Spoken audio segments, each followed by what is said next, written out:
Spring Boot was created by Rod Johnson and is the most popular Java framework for building REST APIs in like 5 minutes. You generate a project using Spring Initializer, run it, and boom, you already have a working server exposing an API.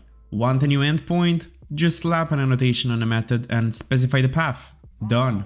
Want to map a Java class to a database table? Just put an annotation and specify the table name. Want to add JWT security? Yeah, that'll take a while. Spring Boot is basically the Spring framework without all the painful configuration. It comes with everything set up for you so you can focus on actually building the damn app instead of fighting XML like people did in the Stone Age. No Tomcat installs, no manual configs, no hosting headaches. Spring Boot takes care of all that. It's used worldwide by plenty of tech giants like Netflix, Amazon, LinkedIn and others, so they must know something about it. So next time you want to build a Java backend app, you basically have two choices: use Spring Boot or be wrong.